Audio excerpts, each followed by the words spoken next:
Change of heart, संगीत और हास्य के साथ मानवता का पुनर्जन्म। अध्याय 1, विद्या और कृष्ण के सुधारक अवतार।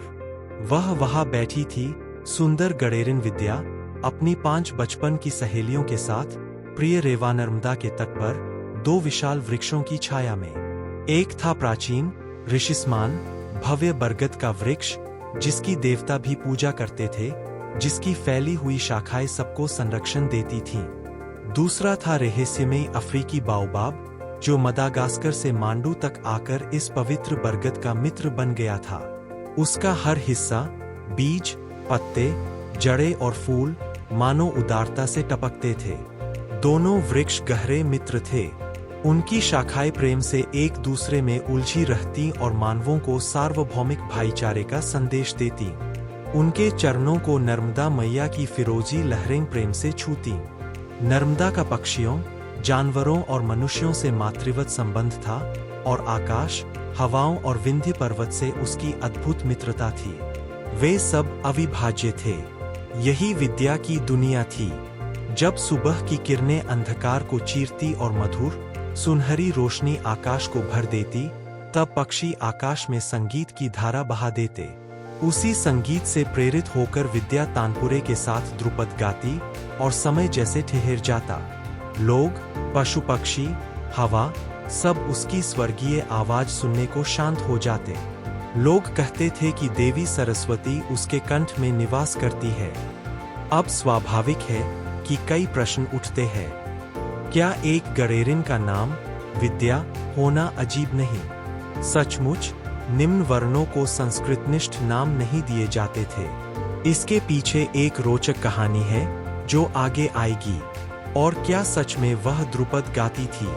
जी हाँ, बल्कि वह ध्रुपद की पहली महिला साधिका थी, जिसे ध्रुपद क्वीन कहा गया। यहाँ तक कि हुमायूं और अकबर भी उसके गायन से प्रभावित थे। इतिहास में कई अनकही कहानियां हैं। उस समय महिलाओं को संगीत सीखने की अनुमति नहीं थी, फिर भी वह ध्रुपद गाती थी। सत्य कभी कभी कल्पना से भी विचित्र होता है। विद्या की सुंदरता और गुण उसे उस युग की असाधारण महिला बनाते थे। वह बाल प्रतिभा थी। लोग मानते थे कि कृष्ण ने उसे आशीर्वाद दिया है, क्योंकि उसके सिर के ऊपर अक्सर मोर मंडराता दिखता था। उसकी भूरी, चमकदार आंखें किसी को भी मोहित कर देती थीं। उनमें करुणा और बुद्धिमत्ता झलकती थी। वह वृक्षों, पक्षियों और जानवरों से प्रेम करती थी। उसका सबसे अच्छा मित्र एक कौआ था, क्योंकि उसे अच्छा नहीं लगता था कि लोग कौओं के साथ अन्याय करते हैं। लोग उसकी एक और अद्भुत क्षमता से चकित थे। वह पक्षियों और जानवरों से संवाद कर सकती थी। कुछ लोग उसे जादूगरनी भी कहते, लेकिन मानते थे कि उसके चेहरे पर कोई बुराई नहीं झलकती। वह भरतनाट्यम की निपुण नर्तकी भी थी, और उसकी पायल की मधुर ध्वनि हमेशा उसके साथ चलती। कई लोग उससे विवाह करना चाहते थे, लेकिन वह लोगों की नीयत पहचानती थी। उसकी सुंदरता पर कई बुरी निगाहें भी थीं।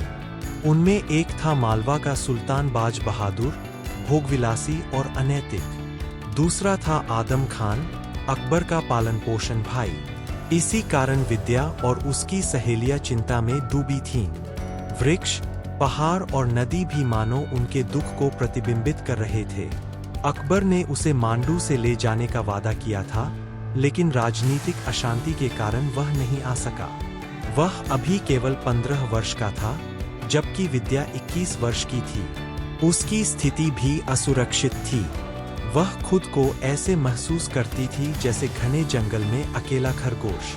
तभी उसकी सहेली कामिनी ने पूछा, कृष्ण ने क्या कहा? सब जानते थे कि कृष्ण उसके हृदय में रहते हैं। सहेलियों ने पूछा, कौन से कृष्ण? महाभारत वाले। विद्या ने उन्हें चौंका दिया। वह कृष्ण को अपना मित्र कहती थी, भक्त नहीं। उन्होंने पूछा, क्या तुम सच में उन्हें देखती हो? विद्या हंसकर बोली, हाँ, मैं उन्हें देख सकती हूँ। उनका शांत, दाढ़ी वाला, दयालु चेहरा, पर मैं उन्हें छू नहीं सकती। फिर उसने कहा, वह भगवान कृष्ण नहीं, बल्कि कृष्ण योगी है, कृष्ण का नया परिवर्तनकारी अवतार। इसके बाद कृष्ण ने कहा, मैंने बहुत पहले देवत्व त्याग दिया। अब मैं एक निर्माणकाय योगी हूँ जो मानवता के कल्याण के लिए जन्म लेता है। विद्या चकित रह गई। कृष्ण ने समझाया कि वह रागद्वेष से परे है। फिर मजाक में बोले कि द्रुपद की रानी राग और राग के अंतर को नहीं समझ पाई।